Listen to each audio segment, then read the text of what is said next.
عباده الذين اصطفى أما بعد فأعوذ بالله من الشيطان الرجيم بسم الله الرحمن الرحيم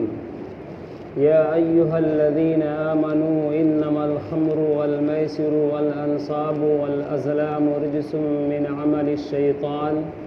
فاجتنبوه لعلكم تفلحون صدق الله العظيم وقال النبي صلى الله عليه وسلم شارب الخمر كعابد الوثن او كما قال عليه الصلاة والسلام۔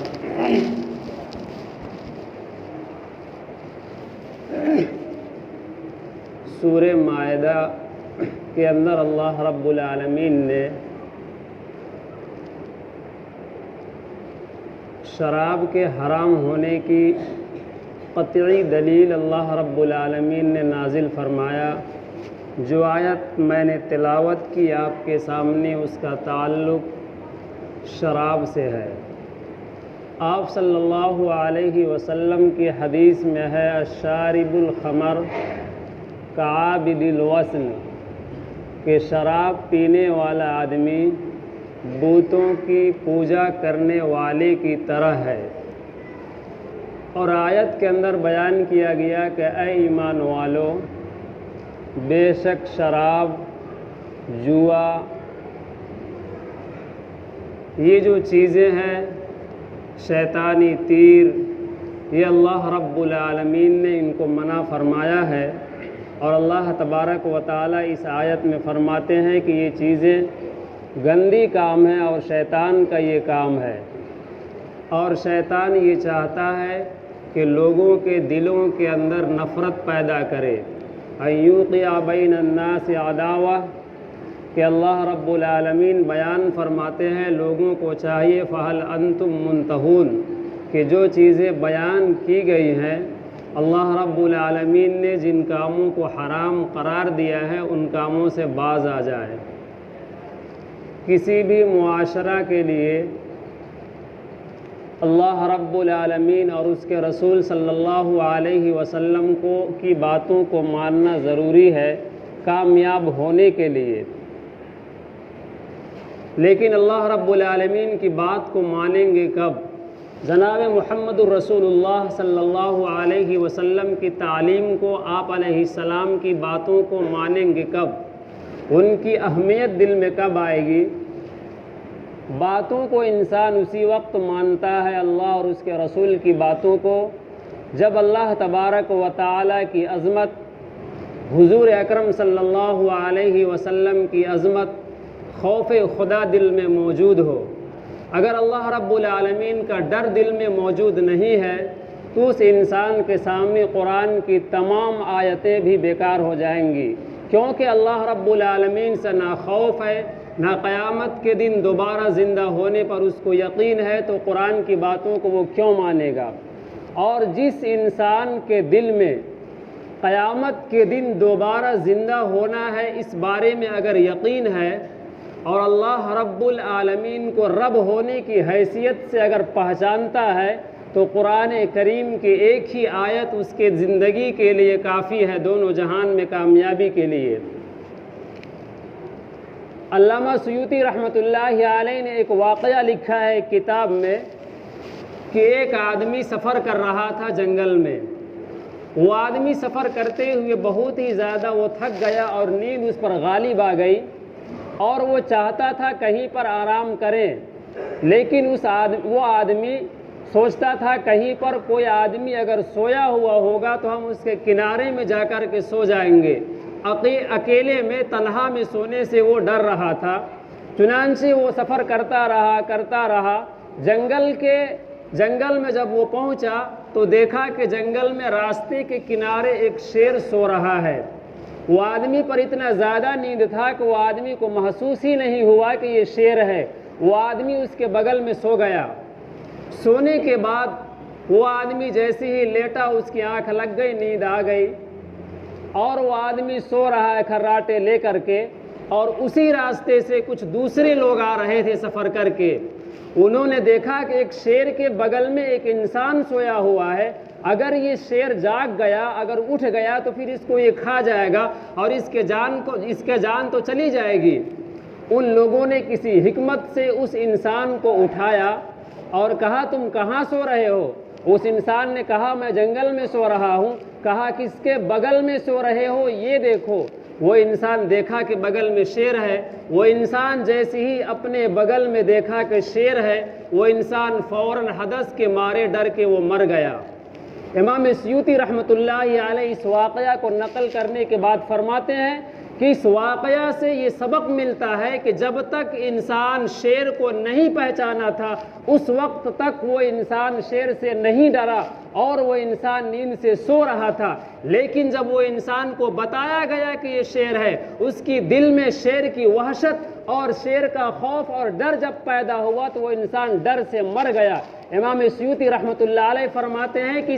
اس واقعہ سے یہ سبق ملتا ہے کہ اگر کوئی انسان اللہ رب العالمین کو نہیں پہچانتا ہے تو قرآن کریم کی کتنوں آیتیں ان کو بتائی جائے، اللہ کے رسول صلی اللہ علیہ وسلم کے فرامین کے دفتر اس کے سامنے کھول دیے جائے، لیکن وہ انسان عمل کرنے کے لیے، ان چیزوں کو ماننے کے لیے تیار نہیں ہوگا۔ لیکن اگر وہ اسی طرح جس طرح وہ انسان شیر کو پہچانا، اگر رب العالمین کو، اللہ رب العالمین کو وہ انسان اگر پہچان لے گا تو اس انسان کے لیے قرآن کریم کی ایک آیت بھی کافی ہے عمل کرنے کے لیے، اور ایک ہی آیت سے اس کو ہدایت مل جائے گی اور دونوں جہان میں وہ انسان کامیاب ہو جائے گا۔ قرآن کریم کی سورہ تحریم کے اندر اللہ رب العالمین نے بیان فرمایا کہ اے لوگو اپنے آپ کو یا ایھا الناس وقودھا الناس والحجارہ، کہ اے لوگو تم اپنے آپ کو، اہلیکم، اپنے آپ کو، اپنے اہل و عیال کو جہنم کی ایندھن سے بچاؤ۔ جہنم کی ایندھن کیسے ہوں گے؟ اللہ رب العالمین نے قرآن کریم نے بیان فرمایا کہ جہنم کے جو آگ، جہنم کے جو ایندھن جس سے دہکتا ہوا آگ کو تیار کیا جا رہا ہوگا، اور جو تیار کیا گیا ہے وہ پتھروں کو اور لکڑیاں نہیں بلکہ انسانوں کو اس میں ڈال کر کے جلایا جائے گا، اور پہاڑوں کے پتھروں کو اس میں انگارے بنائے جائیں گے۔ اللہ رب العالمین نے فرمایا غلاد شدید، کہ اس میں جو نگرانی فرشتے ہیں، نگراں کرنے والے فرشتے ہیں، اس جہنم کو جو دیکھ بھال کرنے والے فرشتے ہیں، اللہ فرماتے وہ بڑے سخت ہیں۔ وہ فرشتے ایسے ہیں کہ ان کے دل میں اللہ رب العالمین نے رحم نہیں ڈالا۔ کوئی انسان رحم کی بھیک مانگتے مانگتے تھک جائے گا، لیکن اللہ فرماتے غلاد شدید، وہ فرشتے تو سخت ہیں اور ان کو عذاب بڑی سختی سے دیں گے، اور وہ فرشتے اللہ رب العالمین کی ذرہ برابر بھی نافرمانی نہیں کریں گے، عذاب کے دینے میں ذرہ برابر بھی وہ کمی نہیں کریں گے۔ تو اللہ رب العالمین نے اس آیت کریمہ کے اندر یہ بیان کیا ہے کہ انسان کو سب سے پہلے سدھرنے کے لیے، سب سے پہلے اصلاح کے لیے اپنے آپ کی ضرورت ہے۔ اگر انسان اپنے آپ کو رب تعالیٰ سے ڈرنے والا ہوگا تو پھر اس کے بعد اللہ رب العالمین بیان فرماتے ہیں وَأَهْلِيكُمْ، پھر اپنے اہل و عیال کو تم جہنم کی ایندھن سے، جہنم کی آگ سے بچاؤ۔ پہلے اللہ تعالیٰ فرماتے ہیں کہ خود انسان عمل کرے، اس کے بعد اس کے اہل و عیال کا جو تعلق ہے، اس کے بیوی بچے ہیں، ان کے ملنے جلنے والے ہیں، ان کے رشتہ دار ہیں، اللہ فرماتے ہیں ان لوگوں کو بھی جہنم کی آگ سے بچاؤ۔ حضور اکرم صلی اللہ علیہ وسلم کو جب اللہ تبارک و تعالیٰ نے نبی بنایا تو حضور اکرم صلی اللہ علیہ وسلم کو سب سے پہلے یہ حکم دیا گیا وَأَنذِرْ عَشِيرَتَكَ الْأَقْرَبِينَ، اے محمد عربی صلی اللہ علیہ وسلم مکہ والوں کو بعد میں پہلے آپ اپنے اہل و عیال کو اور اپنے قریبی رشتہ داروں کو جہنم سے ڈرائیے، اللہ رب العالمین سے ڈرائیے اور ان کو ایمان کی دعوت دیجیے۔ قرآن کریم نے یہ بیان کیا گیا، اور اصلاح معاشرہ کے طور پر قرآن کریم کی یہ آیت اللہ رب العالمین نے قرآن مقدس میں حضور اکرم صلی اللہ علیہ وسلم کی فرامین میں کامیابیاں ہی کامیابیاں رکھی ہے۔ اللہ تبارک و تعالی نے قرآن مقدس میں فرمایا یسألونک عن الخمر والمیسر، صحابہ کرام حضور اکرم صلی اللہ علیہ وسلم پر بے انتہا محبت کرتے تھے، حضور اکرم صلی اللہ علیہ وسلم کی باتوں کو وہ سنتے رہتے تھے کہ آپ علیہ الصلاۃ والسلام کی زبان مبارک سے کوئی الفاظ نکلے اور اس پر ہم عمل کریں، لیکن اس کے باوجود پورے قرآن کریم میں 16 جگہ تذکرہ آتا ہے کہ صحابہ کرام نے حضور اکرم صلی اللہ علیہ وسلم سے سوال کیا اور قرآن کریم میں پھر اللہ تبارک و تعالی نے جواب دیا۔ انہی میں سے سورہ بقرہ کی ایک آیت ہے، صحابہ کرام نے حضور اکرم صلی اللہ علیہ وسلم سے سوال کیا، اے نبی مکرم علیہ السلام، اس شراب میں کیا بیماری ہے، اس شراب میں کیا خرابی ہے، اس شراب کے پینے سے کیا برائیاں عائد ہوتی ہے؟ اللہ رب العالمین نے قرآن مقدس میں بیان کیا، یسألونک عن الخمر والمیسر، کہ لوگ آپ سے جوے کے بارے میں، آپ سے شراب کے بارے میں سوال کرتے ہیں۔ اے نبی کریم علیہ السلام، آپ لوگوں کو قرآن کریم کی آیات پڑھ کر کے بتلائیے، آپ عرب کے لوگوں کو، آپ عجم کے لوگوں کو، دنیا کے ایک کنارے سے لے کر کے دنیا کے دوسرے کنارے تک کے لوگوں کو یہ پیغام پہنچنا چاہیے کہ قرآن مقدس میں یہ بیان کیا گیا، یسألونک عن الخمر والمیسر قل فیہما اسم کبیر ومنافع للناس واثمہما اکبر، کہ اللہ تبارک و تعالی نے قرآن مقدس میں یہ بیان کیا ہے کہ شراب کے بارے میں اور جوے کے بارے میں وہ لوگ آپ سے سوال کرتے ہیں، اے نبی آپ فرما دیجئے، یسألونک عن الخمر والمیسر قل فیہما اثم کبیر، کہ اس میں بڑا گناہ ہے لیکن لوگوں کے لیے فائدہ بھی ہے۔ قرآن کریم تو یہ کہہ رہا ہے کہ شراب اور جوئے میں فائدہ بھی ہے، لیکن قرآن کریم یہ کہہ رہا ہے کہ جو فائدہ ہے اس فائدہ سے زیادہ خطرناک اور زیادہ بڑا گناہ ہے، اس لیے انسانوں کو چاہیے کہ وہ باز آ جائے۔ قرآن کریم کی تیسری آیت جو شراب کے بارے میں نازل ہوتی ہے، آج پورے معاشرے کے اندر شراب اور جوئے کا عام کھیل کھیلا جا رہا ہے۔ اللہ رب العالمین نے قرآن مقدس میں بیان فرمایا، میں نے ابھی آپ کو کہا کہ حکم دیا گیا اپنے آپ کو اور اپنے اہل و عیال کو جہنم کی ایندھن سے بچاؤ۔ اور سنیں، امام مالک بن دینار رحمۃ اللہ علیہ ایک واقعہ تفسیر کی کتابوں میں نقل فرماتے ہیں کہ اللہ رب العالمین نے کسی بستی میں یہ پیغام دیا فرشتوں کو کہ اے فرشتوں، اس بستی کے تمام لوگوں کو پلٹ دو، ان پر اللہ کا عذاب کو نازل کر دو۔ ان فرشتوں نے یہ کہا تھا، اے رب العالمین، اس بستی میں ایسے لوگ بھی موجود ہیں جو پل جھپکنے کے برابر، جو آنکھیں جھپکنے کے برابر بھی تیری نافرمانی نہیں کی ہے، وہ صرف عبادت کرتے ہیں، لوگوں کو وہ تو صرف آپ کی عبادت کرتے ہیں، آپ کی نافرمانی تو وہ ذرہ برابر بھی نہیں کیے ہیں۔ اگر آپ یہ حکم دے رہے ہیں کہ اس بستی کو پلٹ دوں، ان پر آپ کا قہر نازل کر دوں، ان پر آپ کا عذاب نازل کر دوں، تو اس میں تو وہ نیک لوگ بھی موجود ہیں، کیا ان لوگوں کو بھی ہلاک و برباد کرنے کا ارادہ ہے؟ رب العالمین نے بیان فرمایا تھا، اللہ تبارک و تعالیٰ نے فرشتوں کو اس وقت کہا تھا کہ سب سے پہلے ان متقی بننے والے لوگوں کو اور ان عبادت کرنے والے لوگوں کو زمین میں اور ان پر زمین کو پٹکو، اور اس کے بعد پوری بستی کے لوگوں کو پلٹ دو۔ کیوں؟ اس لیے کہ اللہ رب العالمین نے بیان فرمایا کہ معاشرے کے اندر برائی ہو رہی ہے اور ان لوگوں نے کبھی منع نہیں کیا، ان لوگوں کا چہرہ کبھی متغیر نہیں ہوا کہ اللہ رب العالمین کو حدود کو توڑا جا رہا ہے، معاشرے کے اندر اللہ اور اس کے رسول کی نافرمانیاں عام کی جا رہی ہے، لیکن ہم اور آپ کے سر میں جوں تک نہیں رینگتا، ہم اور آپ کے کان خوابے خرگوش میں سوئی ہوئی ہے اور اس کو کوئی بیدار کرنے والا نہیں ہے۔ ہمارے اور آپ کے بچے ادھر جا کر کے، کبھی ادھر جا کر کے، کبھی قبرستان کے باؤنڈری میں جا کر کے، کبھی گاؤں کے بستی کے کنارے میں جا کر کے دارو، ہاڑی، چرس، گانجا، افیون، ہیروئن، شیشہ، آئس، کن شراب اور نشہ آور چیزوں کو استعمال کر رہے ہیں، کیا ہم اور آپ اس کو نہیں جانتے؟ کیا آپ میں سے کون ایسا نوجوان ہے؟ آج میری موضوع کا انتخاب آپ نوجوان ہو اور میں آپ نوجوانوں کو دلوں کو جلانا چاہتا ہوں اور ہلانا چاہتا ہوں،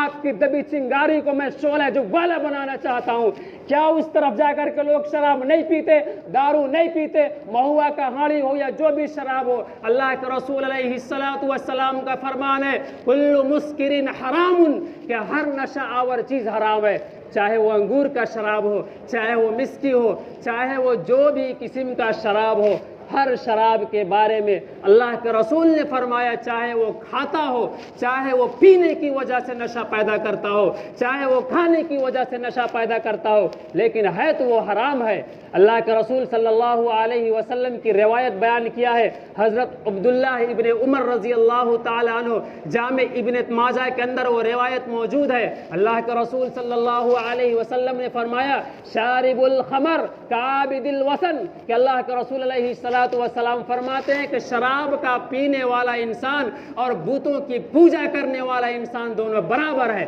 اللہ کے رسول علیہ السلام کی روایت حضرت انس ابن مالک رضی اللہ تعالی عنہ بیان فرماتے ہیں، حضور اکرم صلی اللہ علیہ وسلم نے بیان فرمایا کہ جو انسان شراب پیتا ہے، شراب کا بوتل اٹھاتا ہے، نشے کا کوئی چیز اپنے منہ کے سامنے وہ لے جانا چاہتا ہے اور اپنے حلق سے وہ اتارنا چاہتا ہے، قرآن کریم میں بھی وہ لفظ موجود ہے نفس لوامہ، کہ ہر انسان کے ساتھ ایک نفس لوامہ ہے جو انسان کو برائی سے روکتا ہے۔ جب انسان نشے کی چیز کو، چاہے وہ کھانے کا چیز ہو، چاہے وہ پینے کی چیز ہو، اپنے حلق کے سامنے وہ لے جاتا ہے، ہاتھوں سے اٹھاتا ہے، تو وہ نفس لوامہ انسان کو ملامت کرتا ہے کہ تو اسے چھوڑ دے اور میرے اندر داخل نہ کر، لیکن وہ انسان جب اس کو پیتا ہے، اللہ کے رسول علیہ السلام نے بیان فرمایا کہ جب انسان کے حلق کے اندر وہ شراب چلا جاتا ہے، وہ نشے کی چیز چلی جاتی ہے، تو اس انسان کا ایمان ایسے اتر جاتا ہے جیسے کپڑے کو سروں سے نکال دیتے ہیں اور کپڑے کو ہم کھول کر کے الگ رکھ دیتے ہیں۔ اللہ کے رسول نے فرمایا ایسے انسان کا ایمان جب وہ شراب کی حالت میں ہو، جب اس نے شراب پیا، شراب کے قطرے کو اپنے حلق کے نیچے وہ داخل کیا، تو اللہ تبارک و تعالی ایمان کو اس انسان سے چھین لیتے ہیں، ایمان کی نور اس انسان سے ختم ہو جاتا ہے۔ آگے کی روایت دوسرے صحابی بیان فرماتے ہیں کہ اللہ کے رسول صلی اللہ علیہ وسلم نے بیان فرمایا جب انسان شراب پیتا ہے پہلی مرتبہ اللہ رب العالمین سے وہ توبہ کرتا ہے تو اللہ تبارک و تعالی اس کی توبہ کو قبول فرما لیتے ہیں، لیکن 40 دن تک اس کی نماز قبول نہیں کرتے۔ اللہ کے رسول علیہ السلام آگے بیان فرماتے ہیں جب دوسری مرتبہ وہ انسان شراب پیتا ہے، اللہ تبارک و تعالی 40 دن تک اس کی نماز کو قبول نہیں کرتے، لیکن جب وہ توبہ کرتا ہے تو اللہ تبارک و تعالی اس انسان کی توبہ کو قبول کر لیتے ہیں۔ اللہ کے رسول آگے فرماتے ہیں جب انسان تیسری مرتبہ شراب پیتا ہے اور شراب پینے کے بعد 40 دن تک اس کی نمازوں کو اللہ تبارک و تعالی قبول نہیں کرتے، جب وہ انسان توبہ کرتا ہے تو اللہ تبارک و تعالی اس کے توبہ کو قبول فرما لیتے ہیں، لیکن اللہ کے رسول علیہ السلام آگے بیان فرماتے ہیں جو شراب پینے والے نوجوانوں اور شراب پلانے والے لوگوں اور شراب پر گواہ بننے والے پورے معاشرہ کے لوگوں، اللہ کے رسول علیہ السلام کا فرامین ہے۔ اللہ کے رسول صلی اللہ علیہ وسلم آگے بیان فرماتے ہیں کہ جو انسان چوتھی مرتبہ شراب پیا، اللہ تبارک و تعالی اس کی نیکی قبول نہیں کرتے، اس کی نمازوں کو قبول نہیں کرتے۔ آگے اللہ کے رسول نے فرمایا پھر اس انسان کو اللہ تبارک و تعالی توبہ کی توفیق نہیں دیتے اور وہ انسان بالآخر شراب کی حالت میں، نشے کی حالت میں اور شراب پینے سے توبہ کیے بغیر وہ انسان دنیا سے چلا جاتا ہے۔ آگے دوسرے صحابی روایت بیان فرماتے ہیں اللہ کے رسول علیہ السلام نے بیان فرمایا کہ جب انسان نشے کی حالت میں مر جاتا ہے، جب ایک ایمان والا شراب پینے سے توبہ کیے بغیر اس دنیا سے چلا جاتا ہے، تو اللہ کے رسول صلی اللہ علیہ وسلم فرماتے ہیں کہ جہنم میں ایک نہر ہے جس کو طینۃ الخبال کہا جاتا ہے، اس نہر کا نام طینۃ الخبال ہے۔ اللہ کے رسول صلی اللہ علیہ وسلم بیان فرماتے ہیں کہ جو انسان نشے کی حالت میں مر گیا یا جو انسان توبہ کیے بغیر نشے کی حالت میں مرا، یعنی شراب پیتا تھا اور اسی حالت میں توبہ کیے بغیر مر گیا، تو اللہ تبارک و تعالیٰ کے رسول جناب محمد الرسول اللہ صلی اللہ علیہ وسلم نے بیان فرمایا کہ وہ انسان کو اللہ تبارک و تعالیٰ قیامت کے دن نشے کی حالت میں اٹھائیں گے، وہ میدان محشر میں اللہ رب العالمین کے سامنے کھڑا ہوگا، اللہ تبارک و تعالیٰ کے سامنے وہ ہل ڈول رہا ہوگا، جیسا کہ آج ہمارے معاشرے میں شراب پی کر کے نوجوان ہلتے ڈولتے ہیں، اطمینان سے وہ کھڑے نہیں ہو سکتے، دکانوں میں جا کر کے وہ منہ کے بدبو کو ختم کرنے کے لیے دوسری دوائیاں اور کھانے پینے کی چیزیں لیتے ہیں، ان دکانداروں کے سامنے کھڑے ہونے کی ان کی اوقات اور ہمت نہیں ہوتی کہ وہ سیدھے بل پر پہ کھڑا ہو، بلکہ بتانے والے ساتھیوں نے تو یہاں تک بتایا کہ ہمارے معاشرے کے نوجوان شراب کے اتنے عادی ہے، نوجوان تو چھوڑیے، جو بچے ابھی بالغ ہو رہے ہیں، بلوغیت کے قریب ہے، وہ بھی گانجا پینے میں ماہر، وہ بھی شراب پینے میں ماہر، اور وہ بھی ان دکانوں میں جا کر کے رات کے وقت میں، رات کے اندھیریوں میں، چاہے اسکول میدان ہو، چاہے ادھر کا گلی ہو، چاہے ادھر کا کیا کہتے ہیں پنچایت بھون ہو، ہر جگہ عیاشی کا، شراب کا، جوا کا اڈا کھول دیا گیا۔ کیا ہم اور آپ اس سے اطمینان ہو سکتے ہیں جبکہ اللہ کے رسول کی فرامین تمام لوگوں کے لیے موجود ہے؟ میں نے ابھی آپ کو کہا ایک روایت میں حضرت یوشع بن نون جو اللہ کے نبی گزرے ہیں، وہ اللہ تبارک و تعالیٰ نے ان پر وحی بھیجی کہ اے یوشع بن نون، آپ کی قوم اور آپ کی امت کے 1,00,000 افراد پر عذاب آئے گا۔ حضرت یوشع بن نون علیہ السلام اللہ کے نبی گزرے ہیں، انہوں نے کہا اے الہ العالمین، ہماری قوم اور میری امت، میرے گاؤں والے، میرے علاقے میں جو رہنے والے لوگ ہیں، ان میں 60,000 لوگ نیک ہے، عابد ہے، عبادت گزار ہے، 40,000 لوگ گناہ کرنے والے ہیں۔ اللہ تبارک و تعالیٰ نے فرمایا ان 60,000 جو نیک لوگ بن رہے ہیں ان نیکوں پر بھی عذاب آئے گا، اور یوشع بن نون کے امتوں پر، یوشع بن نون کے قوم پر جو 1,00,000 انسان تھے، ان میں 60,000 نیک انسان تھے اس میں بھی، اور 40,000 جو بد کردار تھے، دونوں کو ملا کر اللہ تبارک و تعالیٰ نے دونوں کو عذاب میں مبتلا کیا۔ بحر محیط کی تفسیر میں یہ واقعہ بڑی تفصیل کے ساتھ لکھا گیا ہے۔ تو میں عرض یہ کر رہا تھا کہ پورے گاؤں کے اندر ہر لوگ جانتے ہیں کہ شراب کون پیتا ہے۔ کیا ہر انسان کے لیے اور سب سے پہلے ہر والد کے لیے، ہر باپ کے لیے یہ ضروری ہے کہ وہ اپنی اولاد کو تنبیہ کرے، یا ایھا الذین آمنوا قوا انفسکم واہلیکم نارا وقودھا الناس والحجارہ۔ اللہ تبارک و تعالیٰ نے یہ کہا کہ پہلے اپنے آپ کو، پھر اپنے اہل و عیال کو جہنم کے ایندھن سے بچاؤ۔ تو میں عرض کر رہا تھا کہ اللہ کے رسول صلی اللہ علیہ وسلم نے بیان فرمایا کہ اللہ تعالیٰ اس کو طیلۃ الخبال، جہنم کی جو ایک نہر ہے، اس نہر سے ایسے شرابیوں کو، ایسے جواریوں کو شراب پلائے گا۔ کیسا نہر؟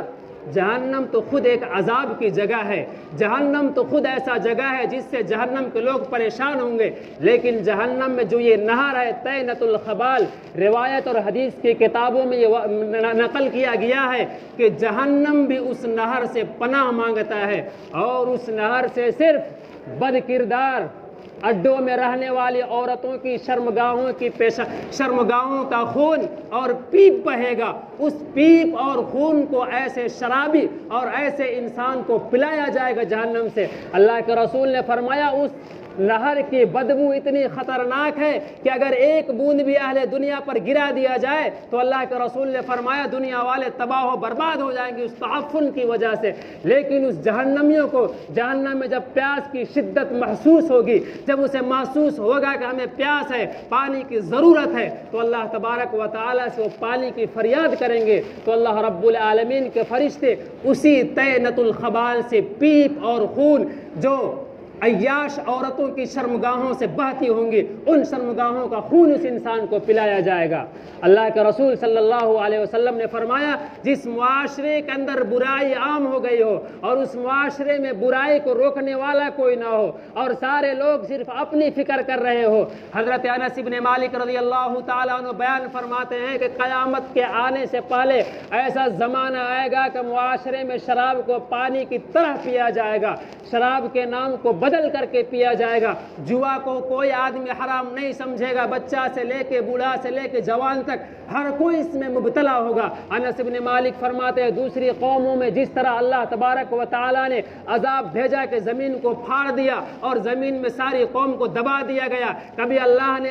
آسمان سے آگ کو برسا دیا، کبھی اللہ تعالیٰ نے زمین کو پلٹ دیا، کبھی اللہ تعالیٰ نے ایسی قوم پر عذاب نازل کیا کہ اس کو بندر بنا دیا، کبھی اللہ تبارک و تعالیٰ نے انسانوں کی صورتوں کو سوروں میں تبدیل کر دیا۔ اللہ کے رسول علیہ الصلوۃ والسلام کی فرمان بیان کرتے ہیں وہ صحابی کہ